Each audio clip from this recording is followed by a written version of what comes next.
Welcome to the Holy Hour podcast. It's the bi-weekly All Cure podcast. I'm Gavin. Welcome to the show. If you're new, joining us for the first time, have a seat, get comfy. So much to talk about. The Cure have officially begun their 2026 European Summer Festivals tour. And we are going to get into it. We are going to do two reviews of the first two shows. We got Barcelona and we got Porto, Portugal show. Live streams were available, so if you were out there and not officially there like me, you were able to watch it. So it was quite an amazing weekend where we could feel like we're part of the action still and not just downloading setlist.fm. And so much to discuss from these two amazing shows. We have all the prep excitement that went in right before things started. We even got a little surprise in between these two shows on Saturday night. Robert Smith appeared with Olivia Rodrigo during her set at Primavera Sound. So we're going to talk about that and how that all went down.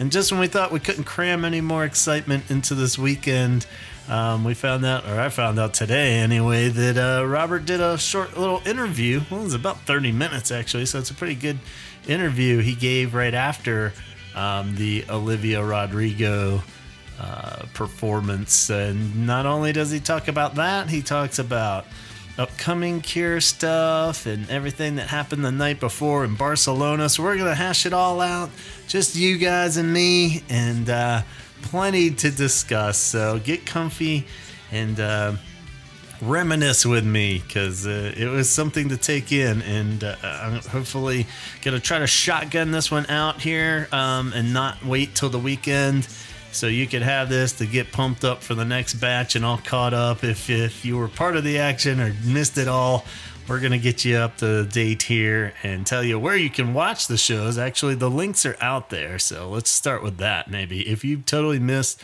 the live streams, they're on YouTube now. We'll link to them in this episode. But full shows, they're great quality. The Barcelona one in particular was really good quality. And so you can watch them in their entirety. And both links, even the interview is out there now. You can find the Olivia Rodrigo performance is mostly phone camera stuff from the crowd, but it's there. And I found a couple that looked a little more professional ones that were filmed. So most of the stuff is out there, but let's not get ahead of ourselves. Let's take deep breaths and catch everybody up on all this stuff. So to begin with, we were pretty sure early in the week that we had locked it down. You could watch this live stream that was coming up on the East Coast. It was going to be around 4:45, I believe.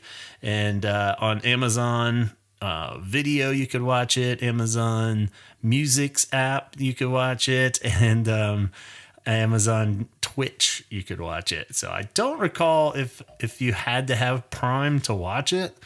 I do, so I don't know if it was just kicking in when I punched into the video, but it looked like if you were watching it on the music app, it was just on there. So I don't think you had to have Prime or anything, which was awesome.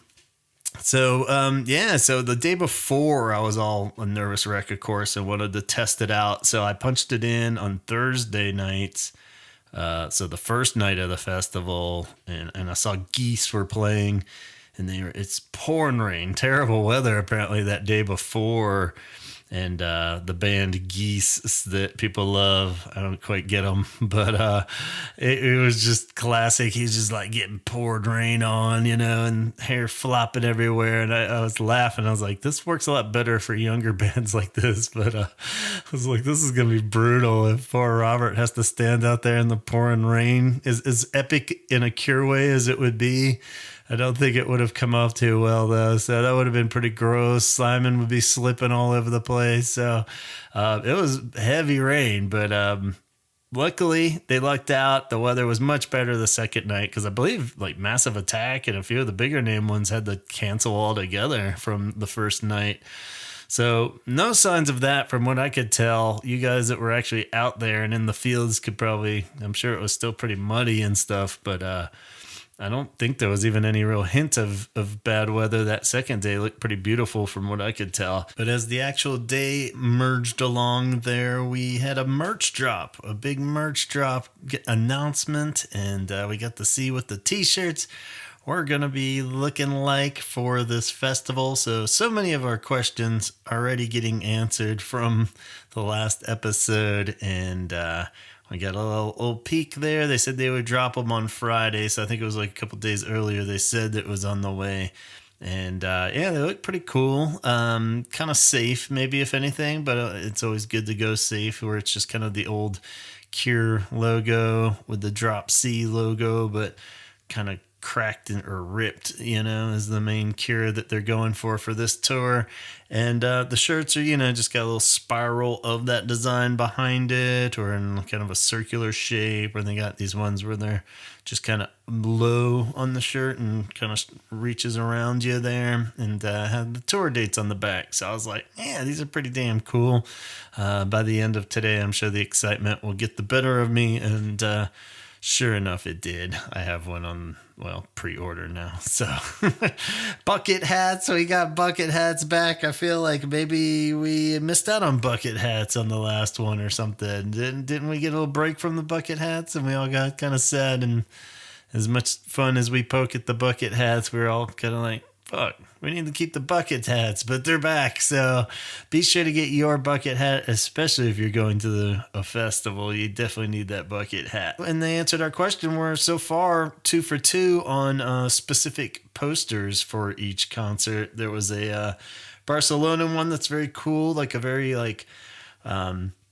tree branchy outline of Robert with a little bird there, and that was done by Nimit Malavia, and it's great. It's very cool red color, and we're gonna get another one for Portugal, so hopefully that'll be a consistent thing. You can get a poster of it and a t-shirt if you go. So much like the 2023 tour, that would be great if these local artists are providing some cool Cure original artwork there for these tours. And so as the day was rolling up, like we said, it was around 4:45 Eastern time, so I had time to get Henson, get back in action, get everything lined up. We were having some pizzas. I was going to prep them and get them all made, that way I could just throw them in the oven as the concert's winding down, and have our dinner, maybe even while we're still watching the last few songs. And feed the cats in advance, so I had to do that so they don't bother me mid-show. So I was scrambling to get all this done. And New Dad was playing, who you've probably heard me praise on this show a bunch. And I was like, holy shit, they're like my number one band I haven't seen live that I really want to see right now. And so I watched a bit of their set while scrambling back and forth. And I saw, courtesy of Kate at Cure Arts Collab, she threw out a little chat room that's still going, I guess. So we'll just keep this rolling through the whole tour, I guess. And it was very cool. And I saw all our buds were sitting there and talking, and I couldn't chime in because I was too busy feeding the damn cats and getting ready for the show. But luckily, as I settled in, grabbed a quick beer, got on the couch, Henson and I glued to the TV. Casey's in the room next to us with the door open, so she's ready to hear it. And everything looks like it's going good. And we are going to see the Cure. And sure enough, the show begins right on time. And we hear the rainstorm coming. So all us diehards know Alone will be the first song. Once again, answering a dire question. What would they open with? What kind of set is it going to be? Is it going to follow in the footsteps of the Shows of a Lost World, or just come out blazing with something really weird?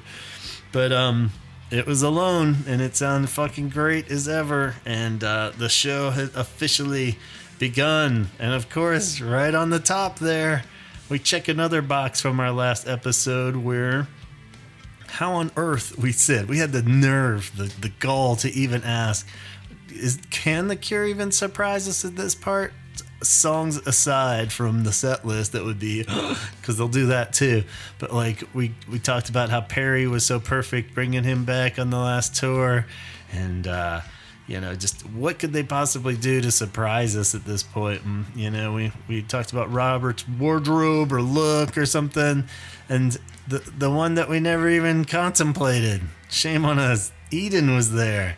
Far stage right in the spot where our beloved Perry was, playing keys and guitar. We got Eden, Simon's boy, who had filled in for Simon a couple times on the 2019 festivals tour, so that was awesome. And it just automatically felt supernatural, and super excited for him, and super excited for all of us to have, like, oh my god, he's there. And super just sweet, I think, just to have that spot filled. It would almost been a little more heartbreaking, it just being empty again over there on that side of stage. So having somebody that is so dear to the band, and a part that we all know, and like, you know, if it had just been some unknown dude or something, that would have been kind of weird even. So it really is perfect. And Ian just seems like the coolest dude too. So super happy for him. And so right off the bat, it was like, bam, the camera was like right on him. And everybody just took their spots, and seemed like they fucking hadn't missed a step since, you know, the Troxy show, which they hadn't. But who cares if it's been over a year, right? So the set list, man, this whole thing, where do we go? Let's do a couple, because I just got little chicken scratch here notes, so I'm just gonna read you every little like thing that popped in my head while I was watching it. And then we'll walk through the set list, because there was a lot of cool surprises and notes to make for the specific songs of the set list too. So right off the bat, before we dive into songs or anything, just observation-wise, Robert's guitars, they were playing the classic Schecters there, his regular guitar and his bass six, but now they have like the logo that we talked about, but like a big print of that on the guitar. So I don't know if they're painted on or stickers or what, but looks cool. So different version. So I don't know if that's all going to be a whole new like Schecter that they'll sell, that it's the Cure version or something, or if that's just something that he decorated them for this tour. But it looks rad. Wardrobe wise, they all look cool as hell as always. No huge standouts. We eventually, throughout the show, Casey and I were trying to decipher the meaning of the t-shirts, because, you know, that was a cool thing of 2023 was Robert would wear like the open shirt with a t-shirt a lot of times, and it would be something associated with the city that they were playing. But Robert was wearing kind of his traditional black shirt and baggier pants. A few people were citing that his pants looked a little baggier than normal even, but sure. And then so yeah, we started like doing the research on Simon's shirt, because it was just numbers. We're like, yeah, that does look like some kind of prison numbers or something too. And so Casey was over there Googling just the numbers, and we found out that it's from Les Mis, so the main character in Les Mis' prison number. So pretty cool. Reeves had some kind of print shirt on that I couldn't really read too well, but she deciphered it as Terrell Company, and it turned out that's the company that makes the replicants in Blade Runner. So a Blade Runner shirt and a Les Mis shirt for Simon. Very cool. So I was like, all right, sick. And Simon's bass too. The initials AA on his bass, many people noted, and they were like, uh-oh. So that means his gal is AG now. So, and we'd seen something like that online, but I tend to stay away from the marriage relationship gossip or whatever. I wasn't quite sure, because people didn't really blow it up, but it's looking pretty official. Our boy Simon and Andrea seem to be married now. So if I'm wrong there, correct me. If not, congrats. So just nice to see the little initials on there, and little nods are always sweet to decipher these kind of things. So from there, let's see. I don't know. Let's get into the set list, I guess, right? Because this set list was amazing, just on the top from start to finish. When you really look at the full picture, whether you watch the whole show or not, that's something you'd be able to see how fucking cool this set list was. Very diverse, lots of cool shuffling around. So, you know, it almost had the structure of the 2023 again, but lots of songs that they didn't even play on that tour. Not necessarily super rare ones, but just ones that they brought back, like we had speculated about in the last episode, thinking it'd be cool to just bring some of those back and rotate out the ones. We cited a few, and sure enough, some of those pop back up in this one. So it's a 29 song set in its entirety when all is said and done, and at about 2.5 hour long show too. So this wasn't going to be one of the where the fans feel a little gypped because it's a festival show. And we'll hear more about that in his actual interview when he talks about that. Well, I guess we can say it now. He basically said some of the festivals, they had more pull in where they were picked as the band and actually got to choose other bands on the bill even and stuff. So if that's the case, then, and more so in the Portugal one, he said that they kind of already gave them the green light where they could get a little weirder with the set, and even because it's a very Cure, like anything you want, Robert, kind of pass that they gave him. So I don't know if this one necessarily fit that too, but it was cool that they played 2.5 hours, because I think on the show times thing, it had them only credited to play 2 hours. So I was like, oh, is there gonna be, but we were watching the set, it was kind of like, how the fuck are they gonna end this like really abruptly with like just like 2 pop songs at the end? Like they weren't leaving much room for the pop encore. But sure enough, they got a full extra half hour there, and pretty much I think it was about on par with everything they did in 2023 as far as like the almost, it was about 30 songs and 2.5 hour sets. So like I said, I mean, just right off the bat, just seeing how tight they were still, voice is still sounding crazy good. I mean, if anything, like watching this, I'm like almost even like they might even sound better than the last tour somehow. Like everything right on first show, and I'm sure they would be like rolling their eyes saying, oh, we were rusty, we'll get it together by show 5, it'll be perfect, I'm sure, or something. But listening to it, I mean, it was just fucking like, it was so tight and so good, and like everybody was just spot on, and songs are just sounding at least as good as ever, if not slightly better. So let's take a look at the set list. We opened with Alone, as we said, went into Pictures of You, which was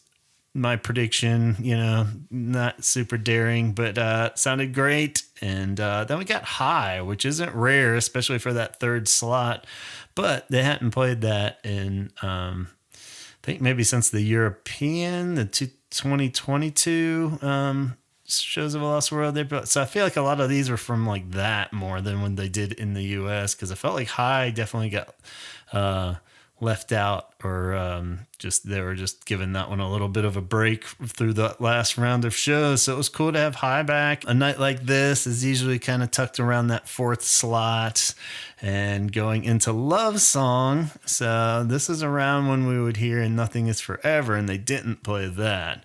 So I was a little like, are they going to kind of do the same format? But they hit us with probably the biggest surprise of the show right after Love Song. None other than the B-side of Love Song, and Too Late. So hadn't played that since the 2019 Australian Disintegration shows. So Too Late they played, and perhaps the best live performance of that. It was sounding pretty good on those Disintegration ones too, but always sounded a little rougher on the edges just because they don't play it very much. And I felt like they fucking nailed it on this one. It sounded really good, and Too Late sounds fucking great. So that was definitely probably the big set list highlight for me, even though there's going to be a couple other ones that got me real excited. And then they went into Burn, which I felt was sort of around there in the 2023 set, and Fascination Street, another perfect one that's an old staple, nothing shocking, but they kind of laid off on that one in the last tour, so it's cool to have that back in action. Then we got another surprise one with Alt End, which normally I might be like, ooh, good time to go to the bathroom or put those pizzas in the oven or something, but for some fucking reason, I was like, this sounds great. And I was just so in the moment. And I don't know. I do want to credit Reeves' guitar on that. It was sounding really fucking good and just more rocking in like a cool, more modern Cure way than in 2004. But at the same time, who knows, maybe it's just been long enough, and it's a cool song. It's never what I'm crazy about, but it's a cool song. So I was glad that they got that in there. Another nice surprise. They hadn't played that since 2018 apparently. So then we went into The Walk, which, cool, and kind of the first hint of, okay, they're not saving all the super poppy ones for the encore like they did last tour.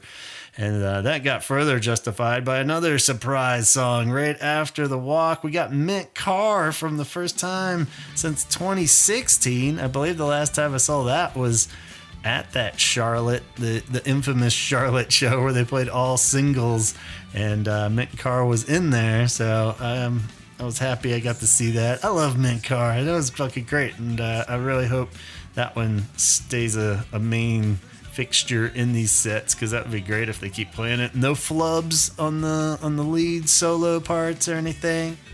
Roger isn't gonna get a side hustle on this one, I don't think. So Robert has got it nailed, and both nights I think he played it pretty flawlessly from what I could tell. Yeah, perhaps the first one where Eden busted out the acoustic guitar, and it took me a minute to realize that there is a black hummingbird, but I'm about 90% sure it's a Gibson Hummingbird black one, which I didn't even know existed, but I googled it and found that they did have one, and it's fucking cool as shit. I love hummingbirds, and that one in particular in black, I was like, oh man, I want a black hummingbird now. So yeah, that was really cool, and it'll come up again. We're just adding that extra acoustic guitar. It was really a cool touch. And then it's followed by In Between Days and Just Like Heaven, which again made me happy that they weren't, because I kind of like them back in the main set, those main pop mega hits, and then you can save some of the super goofy fun stuff for the poppier encore finale. And I think they really beef up the set list. We talked about that back in the tour.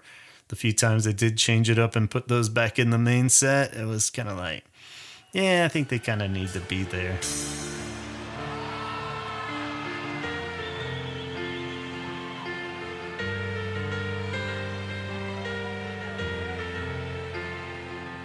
Following Just Like Heaven was another huge moment in the set and night when they played Trust. So we kind of said it, we were like, no, it'd be a great, subtle, but powerful tribute to Perry would be to play Trust, and we would all know exactly what that means. And I think that's exactly what that is in the set list, especially once we look at the exact same spot in the set in the Portugal show. But yeah, it sounded so good, and really even more emotional than past times when we've heard them play this live.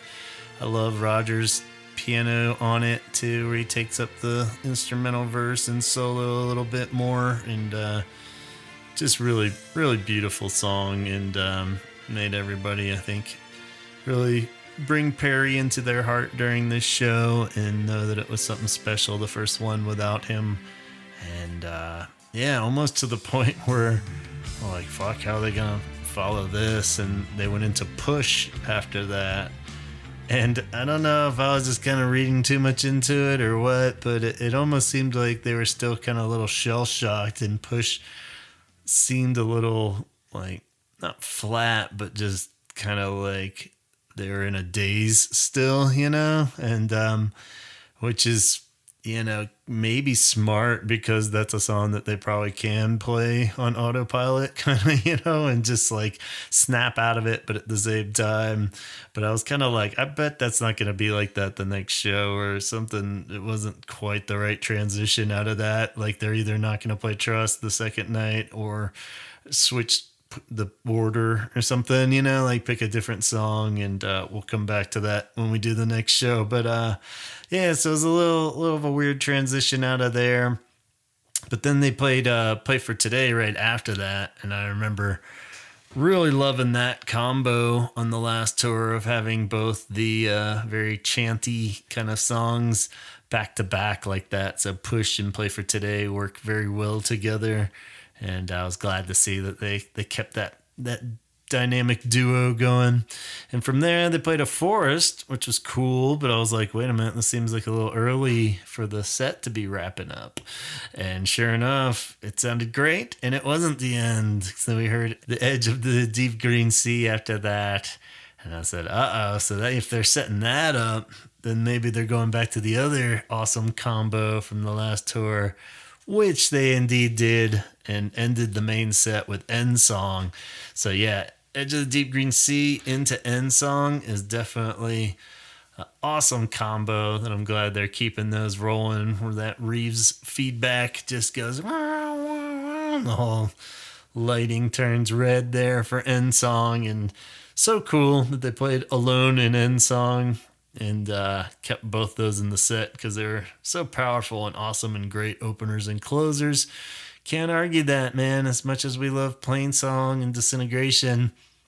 And maybe there will be a night, I'm sure, where they might swap or work something out. They'll do like a little encore or something where those are the opener and closers. But I can't imagine them going to all these shows and not playing Disintegration and Plain Song somewhere. But this works great, and End Song sounded really great. This time getting to see, Eden kind of rocking and rolling with everybody there too on that sick riff, and Reeves' fucking solo on that. It just seems like it gets better every show. So I mean, you gotta. It's almost like, how could you almost not play that at a Cure show now? From here to the end, it's gotta be in there. So. Super beautiful and extra powerful with everything that's happened in the last year for The Cure even. So very cool way to wrap up the set. And, sort of spoiler, those are the last two Songs of a Lost World tracks. So a bit of a takeaway from this whole set list, and so far into the other next one too, there's not been a lot, other than using those very pivotal opener and closers of the main set. A little surprised that we haven't heard Fragile Thing yet, or any of those. Really, it'd be cool. Hopefully they'll still sprinkle them in. So with some facts that we found later on from that interview, seems possible, but a little surprising from now that those are the only two representative ones from Songs of a Lost World.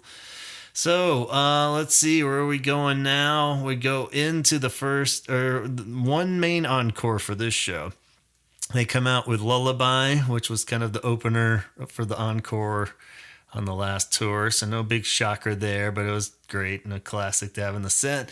Get another surprise one there, though, followed up Lullaby with Hot, Hot, Hot, something we didn't get a lot of.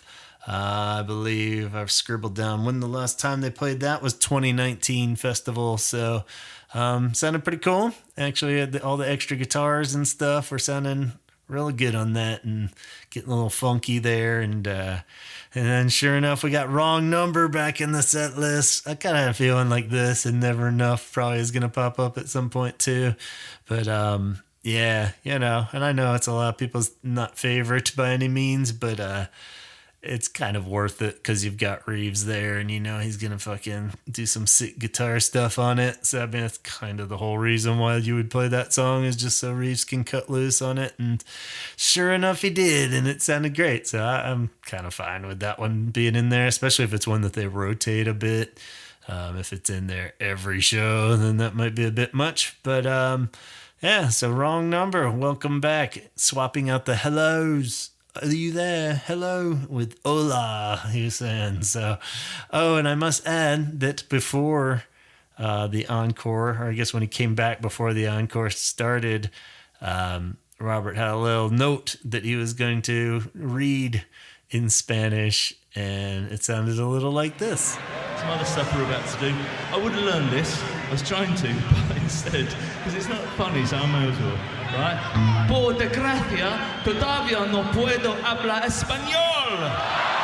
So there you go. As a guy that took about 6 years of Spanish in college and high school combined, and now anytime I try to speak it, I'm a total mess. So I'm with you. That sounded great, Robert.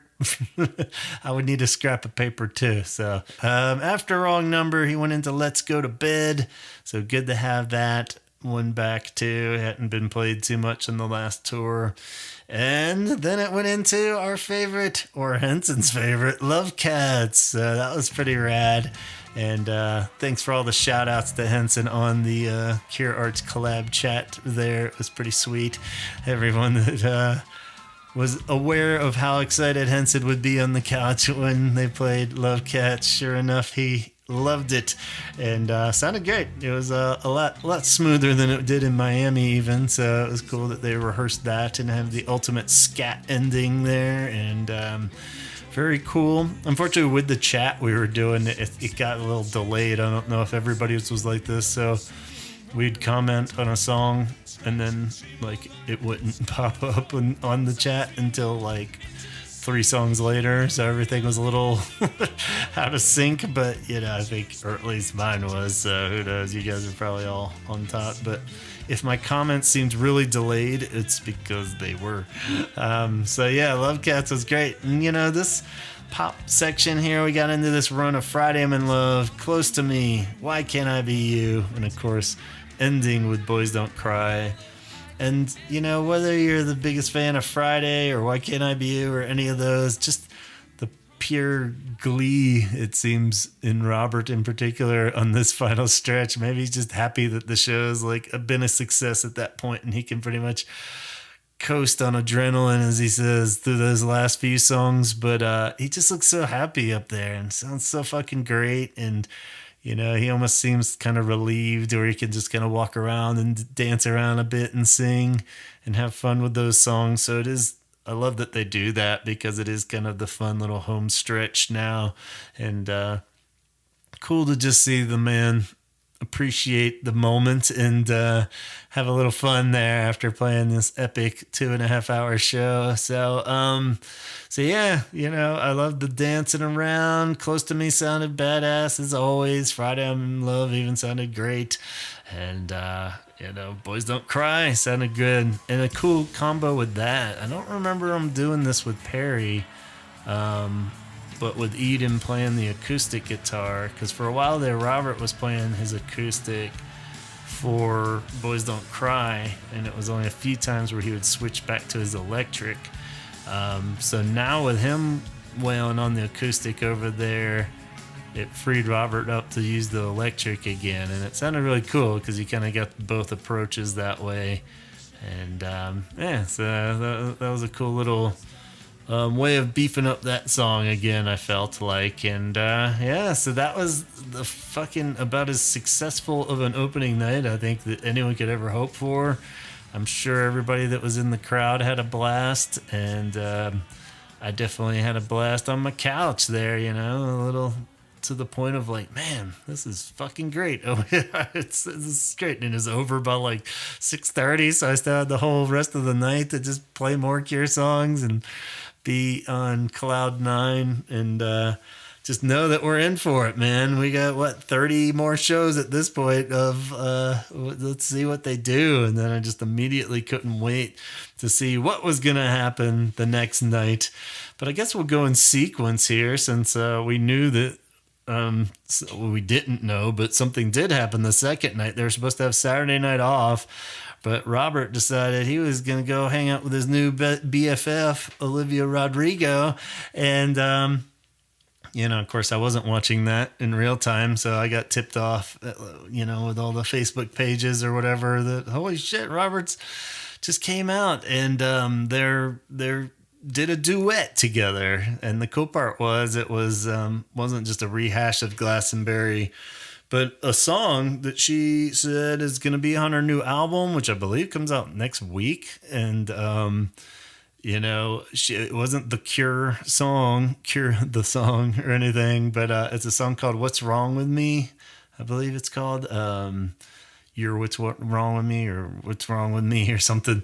But anyway, so yeah, she introduces a collaboration she's real proud of, and Robert came out and sang the second verse halfway through, she's super cute, saying, "You're never gonna believe this." Like, she just looks so legit excited, as she should be, to have Robert come out and sing the song with her. And it's fucking good. It's actually a really catchy pop song, you know. The lyrics weren't really breaking any new ground. The basic premise is like going to the doctor says I'm fine, you know, and all this kind of jive that we've heard a million times, right? But I heard it like twice and it was already stuck in my head, and yeah, I'm excited for it now. Of course, then I'll watch the video 5,000 times in a row, so of course it got stuck in my head. But I was excited that it is on her album, you know, and it sounds pretty for sure that it's duet style like that. I thought maybe he was just joining her for the live thing, and it wasn't going to be something. I still didn't quite confirm if I don't think he wrote anything on it when she said. I think that's when they were in the studio and he just sang that verse. But so yeah, it'd be cool, especially if it's a quick answer when the album comes out next week, and because it's on there, you can see it. It's not highlighted yet on Apple Music, but it's on there, and yeah, we'll see. If I don't think he wrote anything on it. I think he probably just sang on it, but pretty cool. So yeah, he nailed it, and was pretty cute about it. In the interview that we got afterwards, there was lots of good scoop, and he's just talking about how weird it is coming out and singing like a song like that with a huge pop star, and even though it's technically the same thing as when he comes out and sings with his band, but it's not. You could kind of see why it would be a whole different world to Robert, you know, or you're not just setting the mood for your show and your band, you know, and doing his thing. You could see how he kind of eases himself into Cure sets even and creates this whole Cure world. But this, he's kind of just thrown into somebody else's pop stardom, you know, how that would be a little jarring. And of course, you know, being a older artist in such a young pop show star set, you know, would definitely make you kind of self-conscious and just kind of blow your mind a bit. But he fucking nailed it. He's so cool, and I love that he can just come out there and jam with his buddy. So yeah, in that interview. So then we got a Radio 6 BBC. What was the actual show called? New Music Fix is like, I guess, the actual program, and they were able to talk to Robert. Like I said, it goes for about 30 minutes. The clip is out there. You can get all these, like both full show streams and this radio thing on a good one. Just go to the YouTube page. Is that the Cure database stuff? I haven't pinned down who actually puts that together. So if you're somehow hearing this, good on you. You're a national treasure, and much appreciated over here, at least, because it's always like when I'm trying to refine these fucking links and stuff. Even if I have them saved somewhere else, it's always nice because you could count on this. It's like often just the TCDB, it's called, in the Cure database, and just does a really good job of archiving all this, any little interview or show or stuff like that, and easy to find spots. So thank you. So yeah, it's on that. And yeah, main takeaways from the little interview. If you haven't heard it yet and want me to just spoil the highlights, he says that, you know, they rehearsed like 60 songs for this tour, for the summer festivals tour, and he said they narrowed it down to about 55 that he feels good about actually playing. So 55 songs going into this, which really reinforces the idea that these sets aren't going to be the same. And then he goes into a rant about, good God, how could you play the same? It's like, you did do that though in 2019. I know it was rare. We talked about it last episode. It was definitely a fluky, weird thing that the Cure did that. But, you know, it was still a good chunk of songs, but they pretty much stuck to the same one all that tour.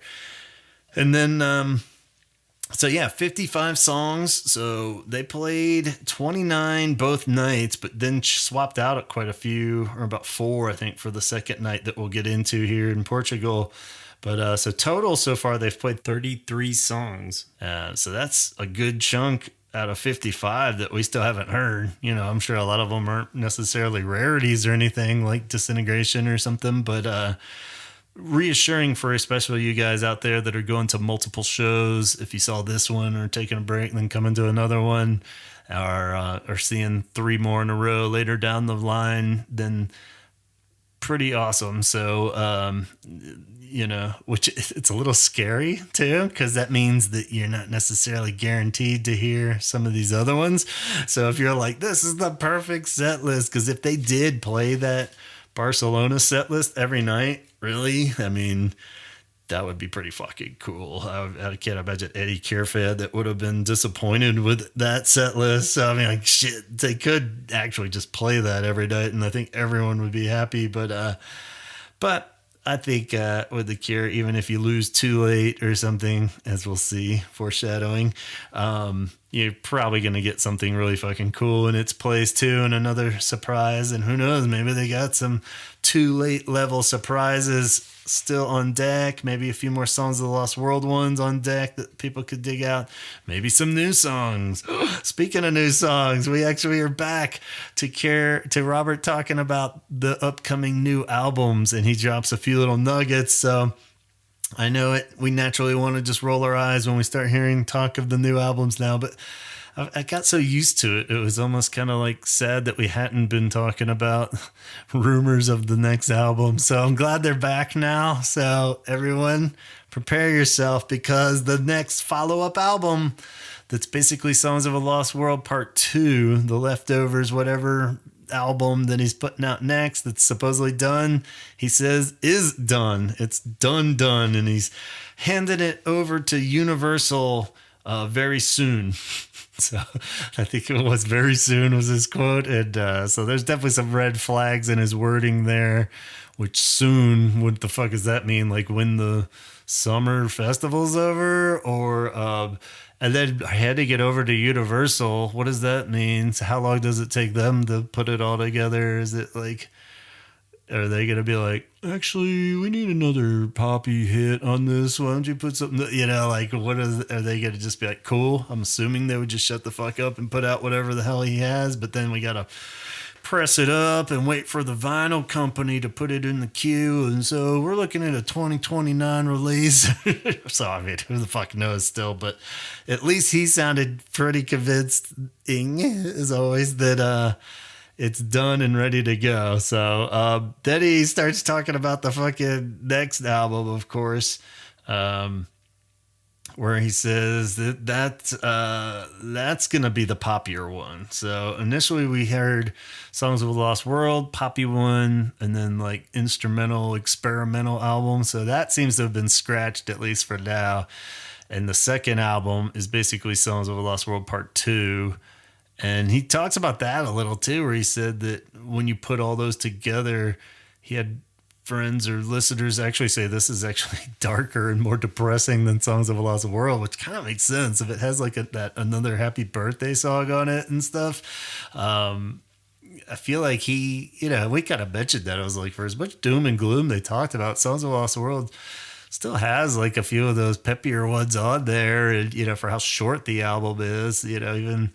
And Nothing Is Forever is sad, but in kind of an inspiring way too, almost, But so yeah, he said this one's gonna be darker, but it's more ambiguity to it. So it's kind of like you're not sure. I guess what he means probably by that is that it's very blatantly obvious that these are like songs about his brother dying and stuff like that. Or this one is kind of like, you don't really know the perspective that he's singing it from, or if it's somebody else. So it's a little more ambiguous that way, where you don't really know if it's supposed to be that depressing or what. So who knows? We'll see. But sounds cool. I'm up for another darker album for sure, especially as any Cure album has got a more than 50% chance of probably never actually happening. So who knows? So we got that, and then the poppier one. That is, he said it's rockin' and poppier. So, and that one actually, he got talking up Olivia Rodrigo's producer guy, this Dan. I didn't quite catch his last name. Dan is her producer, but it sounded like he was kind of prepping him for the idea of like potentially mixing it more. It sounded like, or it would be like at least like a Robert and him co-produce it like the old days more, but it would be more for mixing. Where he said these poppier songs wouldn't be as easy for him to mix as opposed to like another Songs of the Lost World batch or something.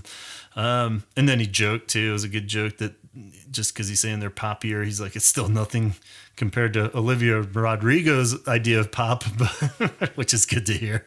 It's like, oh no, is he getting their producer or something? It's going to be like this ultimate pop album by The Cure. So yeah, that was a lot of good stuff in that interview. You should go read it. And that's where he also talks about the festivals, how they're not all going to be 2.5 hours. It's just the ones where they had a little more pull and got selected as like the main headliner and do whatever you want, Robert kind of situations. But a lot of them, he's just the headlining band. And those are the ones where they'll probably just stick to the hits more.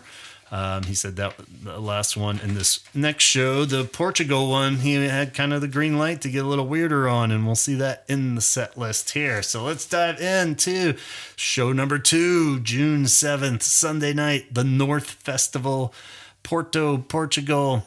I was a little unsure of the quality at first on this stream, but it seemed to pull together real fast. Like right off the bat, it seemed like it took a minute to sync everything up. It definitely looked colder there. They're wearing coats and stuff in this show, so they definitely warm up as they go too, but definitely a little bit chillier that night.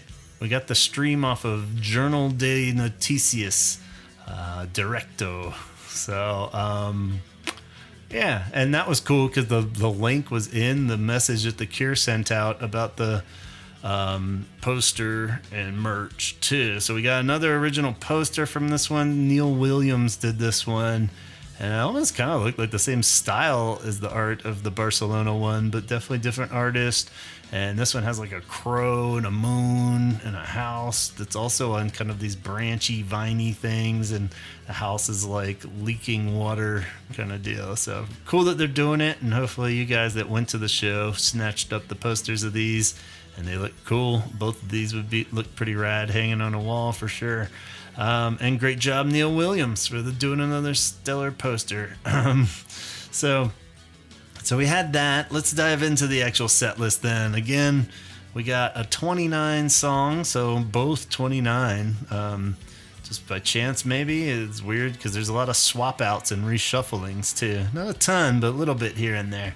So they open with Alone again, Pictures of You again, High is still in there again. A Night Like This, Love Song. So at this point, I'm kind of like, they're doing the exact same fucking set. Okay, cool. Too Late's up next, right? Who cares if they play the whole set like I just said? No, they skipped it. It was like, oh no, they went to Last Day of Summer.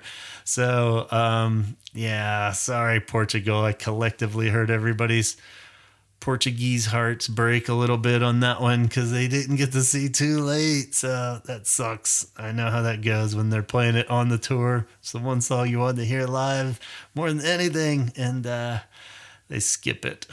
I'm still bitter about 1,000 Hours and not catching that. But Last Day of Summer, which, again, is a nice... I don't even know if I said it on the last show, but it's not a given that one's going to be in there. So that seems pretty set now, 2 nights in a row. So that's cool. Burn, Fascination Street combo again there. Had a slightly strange moment happen here with Fascination Street. Normally, band kind of does this and it's no big deal, but The Cure are so tight and perfect all the time that when they do have a little flub or something, it's almost funnier to call it out because it's so unusual. But a couple of little things in Fascination Street. First, it was like a just the guitar riff, Robert, the one, the little like he kind of just didn't nail it, and he looks up and curses the skies or whatever, and then almost immediately after that, Roger hits a riff on the keyboard or the piano part there. And he had kind of a sour note that bended out, and he quickly turns his back and starts kind of cursing at the sky with a smile, of course, and all. But so I was like, okay, well, that was just kind of weird itself, but a couple weird little notes, no big deal. And then Robert got like I guess I could always chalk it up as a false start or coming in with the vocals, where he says it's opening time, but he doesn't really come in like super like confident, like it's where it's supposed to be. And sure enough, he stops. So it's just like, and then it kind of goes into the dun, dun, dun, dun. No, I think it's the little, the little keyboard part there. So I think he's overstepped on that. I don't know. It's hard to tell because they played that so many different ways where they stretch out the intro and, they've done little shorter versions and such. So I didn't really pinpoint, but it definitely seems like he probably just jumped the gun on bringing in the vocals there. And then he did it again, and then it's one of those deals where he almost just made it sound like a remix. So he said it like a third time, and then like on the fourth one is when it would come back around again. And, so pretty funny that was like a weird little vocal flub after the guitars. It was like, damn, that was like 3 little flubs there on Fascination Street. But pretty cool. And he joked about it afterwards too, where he was, let's hear it. I'll play a little snippet for you guys.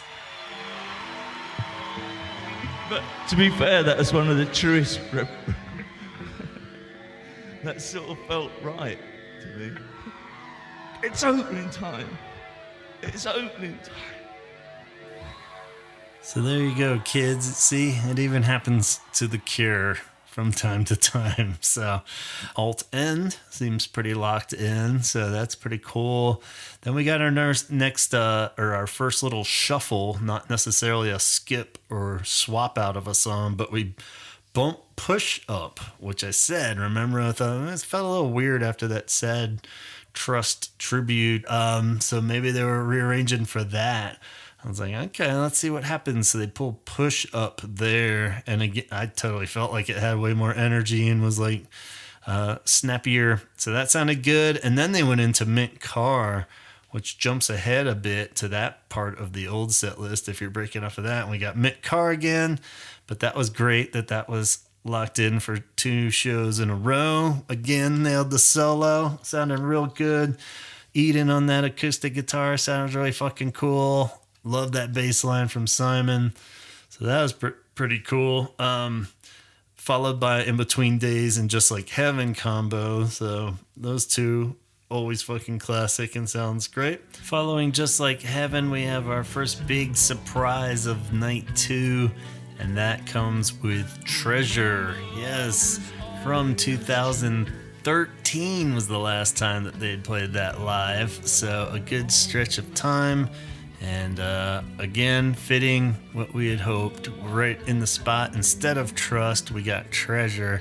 And I kind of feel like it's not a coincidence that they are swapping that for Trust there. And, again, a very powerful nod to Perry. It's gotta be. So I definitely teared up. It got me, my own personal baggage with that song and everything, but it was so beautiful to hear that. And remember, I was worried. I was like, it'd be so cool if they played Treasure, but I was worried that they wouldn't be able to get away with that at a festival. So maybe this is the first sign of them having a little more freedom. Like he said in the interview, that this Porto one in particular, he had a little more say and pull as far as doing whatever he wants. So he could throw out a nice sad song like this and it not be a big deal. But love that bass 6 on there. Reeves really playing a really sweet riff through the whole thing that wasn't really as prominent in other past 96 versions, I guess. I'd even like to look up what was the 2013 show they played that at. So, but it was cool. This kind of turned into a little mini Wild Mood Swings block too, because after Treasure in a slightly odd spot was Want. So, very good way to capture like what I said last time with Trust into Push felt a little weird because I felt like, or at least I was still sad and wasn't quite ready for Push yet.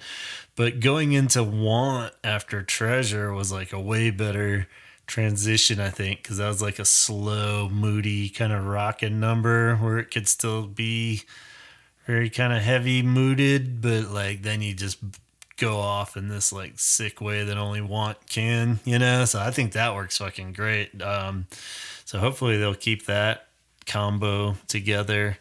if they bring back these two songs in particular. And that was something we had not only speculated how much Songs of a Lost World we would get, but Wild Mood Swings. So this set in particular with Mint Car, Treasure, and Want might be the first time we've had, 3 Wild Mood Swing songs back in the set. So that's pretty fucking cool. And Want is always welcomed in my Cure set list world anyway. So from there, we had the jump to Edge of the Deep Green Sea and End Song. So I was like, oh shit, that's kind of an earlier cut to the end of the set then, because where did a forest go and such. But I remember them doing this a bit on a couple of the 2023 shows too. So they went into Edge of the Deep Green Sea and End Song.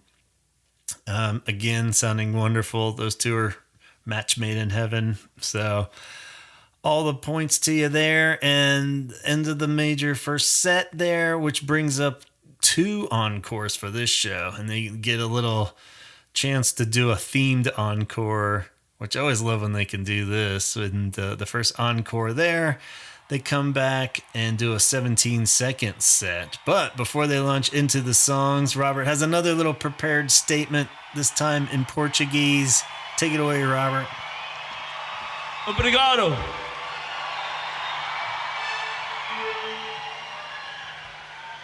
Because I did it with your cousins yesterday, I'll do it now, because otherwise I'll be thinking about it.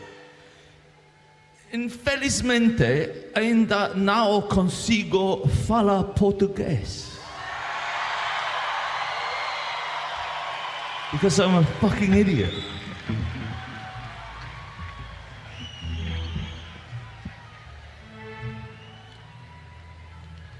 That was actually Portuguese. Oh, fuck. I just had a horrible feeling we were in Vienna. Oh, good. Someone laughed. It's not been on a cruise ship. Someone. Yes. See, no, you did great, man. Don't beat yourself up again. Jeez, he's so hard on himself, this guy. Anyway, they launch into In Your House, the first time they played that since 2011. So even Treasure's been played more recently than In Your House, apparently, which I would never have predicted that. But we'll take setlist.fm's word for it. And followed by M, which is pretty rad. I thought immediately of Antonio when they went into this encore block, because that was one of our predictions and hopes. So it was like, some of these not necessarily crazy rare songs that they could bring back. It'd be cool just to hear some of those deeper cuts from 17 Seconds, we said specifically.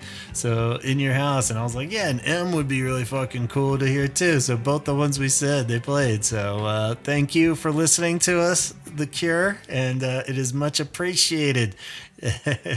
And then they followed those two with Play for Today in a Forest. So cool that they didn't get left out. They just got moved to this little themed encore. Then they took another break, because what can you really do after a forest except take a minute break there and come back with a little pop. And they do. Lullaby, Back in Action is the lead-off pop encore, followed by Wrong Number again. So that's looking comfy there in the pop encore. The Walk this time bumps back into the pop. So out of the main set and into the pop encore. Love Cats is back too. So very cool. Hopefully that is a staple and not going to be one they swap out, and get to hear Love Cats every show for 3 months would be amazing. And then the finale block, of course, of Friday, Close to Me, Why Can't I Be You, and Boys Don't Cry. So very cool, very good fun, mixed with horror, is how Robert said at the end of the show. He said, it's very good mixed with horror, as every show should be. So a good way to summarize this show. I guess, I don't know what the horror parts were. Maybe that Fascination Street there, flub. But I don't know. So yeah, maybe the cold, they didn't seem quite as energetic and just coming out of the gates as they did on that first one, which is natural. Yeah, you could see how they'd be totally pumped on that first one, and then now they're kind of just trying to find their stride and their groove, but pretty fucking flawless otherwise. I mean, even with the flubs on Fascination Street, big deal, you know, that's like fucking nothing. Rest of the set sounds amazing. So yeah, very happy for everybody in Portugal. I think you got a real hell of a show there too. Very cool that it was live streamed again. I was really not expecting that till the day of. The link popped up, sent out by the official Cure email there. So that was awesome that they hooked us up with that, and hopefully more to come. I did see a random tweet thing, somebody had shared of Roger saying most of these festivals will be live streamed, so maybe we'll luck out. That was a good chunk of them on the last 2019 one too, but you know, I was expecting like 5 maybe, but hopefully we get a bunch more. Almost more worrisome now, though. It's like we got our lives to live and stuff back here, so we're gonna have to miss some of these. I can't just be sitting at home all summer like trying to watch all these live streams, but I'm gonna watch them when I can. So we'll see what happens. And thank you to everybody that did share the links as they popped up. That first one, as we said, was pretty easy to find, but the second one was pretty elusive. I mean, it came out in the official email, but it was kind of hard to see there. Like if you just saw it and was like, yeah, new poster, merch, something, and then it was like lower others, like, oh yeah, and here's the link. So very cool, and nice that people shared that stuff and the photos and all that good stuff too, of the merch and you guys in the trenches. And yeah, I can't wait to see what happens. Very encouraging as far as these shuffling around, especially after that interview, knowing that there's about 20 more songs that they feel comfortable playing that haven't been played yet. So they'll if they're just throwing a few in here and there, it'll make for an interesting 3 months of Cure shows. Of course, I've started my nerd Apple playlist of just every song that they've played, and I'll keep adding them in. So any Apple users, let me know. I can share it with you, but it's pretty fun just to make it on your own. It's not that hard. If you're just adding the studio versions to the set list there. But I encourage it. It's a good way to remember the tour and have a good Cure mix when it's all said and done.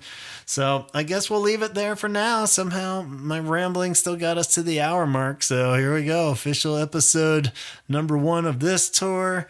And, like I said, if we don't get live streams and stuff, some of these might be kind of short, but I'm just going to count them as episodes and try to throw all these out as they're happening. So I'll finish doing a quickie edit on this. Hopefully the sound quality won't suffer, and we'll get them out as soon as they're ready. So the bi-weekly thing might be thrown out the window for now, and some weeks maybe it'll take me more than a week to put it together. So who knows? But I appreciate it. If anybody was at Barcelona or Portugal and want to record a quick review of your own, what it was like to be actually there, and any crazy stories that happened to you along the way, more than happy to pass that along in one of these episodes. Like I said, even if we move on to Austria and you want to talk about Barcelona still, we'll do a little time machine reminiscing from a week ago. No biggie. I think our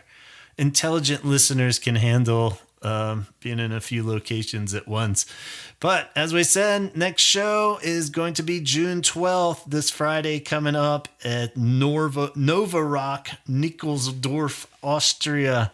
So they're zigzagging all over the place. I didn't quite see who made it, but it was the little kind of Indiana Jones map with the red line bouncing from city to city, and they're just fucking zigzagging all over Europe. So I guess they're under the mercy of when these fucking festivals are actually happening. So hopefully they hold up and they can keep the gas rolling there as they go from one city to the next. And yeah, stay healthy and stay awesome. It's looking good. Our boys are back in action, and I couldn't be more proud to be a Cure fan. So we'll talk to you soon. Let's jump into the credits. Let's thank the Patreon crew.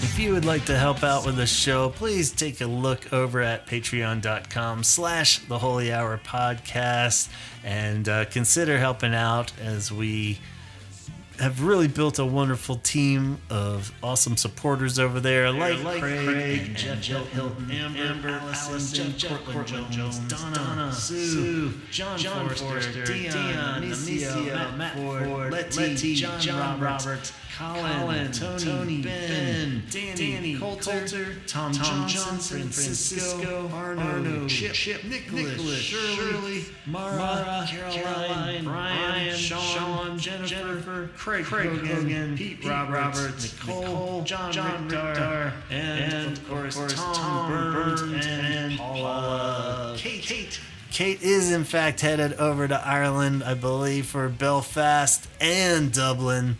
And there was one more. I think she's doing 3, but I keep losing track of who's going to what. But it's getting close. I didn't realize those Ireland ones are pretty early in the set list, or the city list, whatever you call it, the tour. But yes, Kate is over there, and thanks again to Kate for setting up that Cure Arts collab on Instagram. Be sure to follow that and join in on the old Instagram chat for the next show if she keeps it rolling. So it was fun. I'm terrible at multitasking, so like I couldn't watch the show hardly and then type stuff because I was just like, oh, my brain explodes. So I've never been good at that chat talk while watching something that I'm like totally locked in on. We got to pick like a subpar band so I can just chat through the whole thing and not be locked into a trance. So yeah, Cure Arts collab on Instagram, and of course curethreads.com, where you can buy one of her many awesome Cure inspired designs on a wide range of products. Scott Kruger was fun to talk to in that chat. He is part of the Sarlacc Digest.